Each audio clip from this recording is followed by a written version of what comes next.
तो चलिए शुरू करते हैं। 24 का जो चुनाव है वो बहुत बड़ा चुनाव है। भारतीय जनता पार्टी ये कह रही है कि नहीं हम लोग उसको जीतेंगे।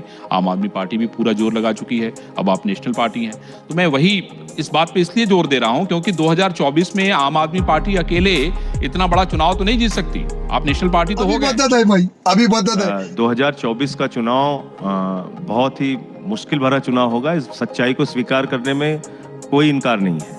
लेकिन जहां तक 8 वर्षों का सफर है भारतीय जनता पार्टी का, उनसे बहुत सारे सवाल पूछे जाएंगे। आज महंगाई आसमान छू रही है। रोटी पे, दाल पे, चावल पे, दूध पे, दही पे, छाछ पे, सरसों का तेल, पेट्रोल, डीजल, सब कुछ महंगा हुआ। आपने महंगाई कम करने का वादा किया था। आपने काला धन लाने की बात कही थी। आज काला धन दोगुना हो गया। आपने कहा था किसानों की आमदनी दोगुना होगी।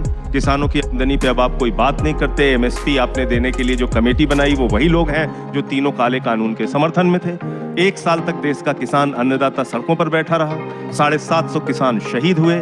बेरोजगारी का आलम यह है कि ये मेरा आंकड़ा नहीं है, ये पार्लियामेंट में सरकार ने बताया कि 22 करोड़ लोगों ने सरकारी नौकरी मांगी 8 सालों में और 7 लाख मात्र लोगों को रोजगार दे पाई है। और अभी तो रुको, क्लाइमैक्स अभी बाकी है। जब इतने सारे सवाल हैं जिसका जवाब नहीं है, बेरोजगारी है, महंगाई है, उसके बाद भी बीजेपी जीत रही है। तो रुको जरा, सबर करो, बोला धक्का मुक्की नहीं। मैं ये कह रहा हूं कि आप उनके जीत का मूल्यांकन किस आधार पर कर रहे हैं। 3 जगह पर उनकी सरकार थी। एमसीडी में उनकी सरकार थी, हिमाचल प्रदेश में उनकी सरकार थी, गुजरात में उनकी सरकार थी। गुजरात की सरकार वो अच्छे बहुमत से बचाने में कामयाब रहे। हिमाचल का चुनाव वो हारे हैं, एमसीडी का चुनाव हारे हैं, और ऐसे नहीं हारे हैं। पिछले चुनाव की तुलना में अगर मूल्यांकन आप करेंगे, 80 सीटें भारतीय जनता पार्टी हारी है एमसीडी में, और हम 80 सीटें अधिक जीते हैं। तो अरे कहना क्या इस चुनाव में अगर आप देखेंगे कि लूजर कौन रहा, तो लूजर तो भारतीय जनता पार्टी रही। तो ऐसा नहीं है कि भारतीय जनता पार्टी के खिलाफ माहौल और अभी तो रुको, क्लाइमैक्स अभी बाकी जो वादे उन्होंने किए थे, किस रूट पे चलती है बुलेट ट्रेन, जरा बताइए मुझे। आज 10 लाख करोड़ रुपए का सरकार ने बड़े बड़े पूंजीपतियों का राइट ऑफ कर रखा है। एनपीए का राइट ऑफ का मामला है, उस पे सरकार जवाब नहीं देती। कहते हैं साहब हम नाम नहीं बताएंगे किन पूंजीपतियों का हमने लोन माफ किया है। तो आप बताइए कि एक किसान अगर 1 लाख रुपए का कर्ज बाकी है, या आप 5 लाख रुपए का भी कर्ज बाकी है, बैंक के सामने आपका पोस्टर लगा दिया जाता है, पूरे मोहल्ले में आपको बदनाम किया जाता है। लेकिन सरकार क्या कह रही है, जो बड़े बड़े पूंजीपतियों का लोन है हम उनके नाम नहीं बताएंगे।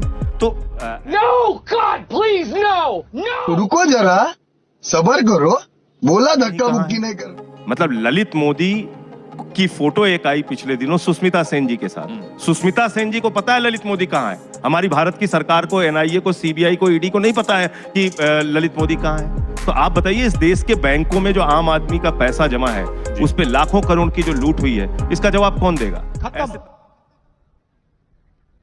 Bye bye, tata, goodbye, गया। अब एक परिस्थिति मान लीजिए ये बनती है कि भाई एक माहौल बनता है। सारी विपक्षी पार्टियां आप देख रहे हैं, केसीआर उधर लगे हुए हैं, ममता बनर्जी उधर लगी हुई हैं, अखिलेश उधर लगे हुए हैं, आरजेडी और नीतीश कुमार इधर लगे हुए हैं, लोगों से मीटिंगें हो रही हैं।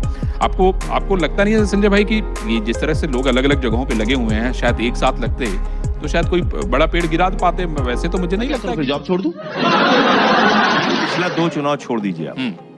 समझ रहे हो? देखिए, डॉक्टर लोहिया ने एक जमाने में कहा था, सड़क खामोश हो गई तो संसद आवारा हो जाएगी। यानी सड़क की राजनीति का दबाव, सड़क के आंदोलनों का दबाव संसद पर होना चाहिए। इसी तरीके से लोकतंत्र के अंदर आप अगर राज्य दर राज्य विपक्ष को खत्म करते जाएंगे, जो हमारी सरकार इस वक्त कर रही है जी। आप बताइए, 8 वर्षों में 7 सरकारें इन्होंने खरीद। और अभी तो रुको, क्लाइमैक्स अभी बाकी है। ऐसे तमाम प्रश्न हैं जिनका जवाब भारतीय जनता पार्टी से चुनाव में अगर गंभीरता से चुनाव लड़कर मांगा जाए तो उनको मुश्किल होगी, और उनके खिलाफ जनता में एक मत है जो वोट के रूप में तब्दील। मैं आपकी बात से सहमत हो गया।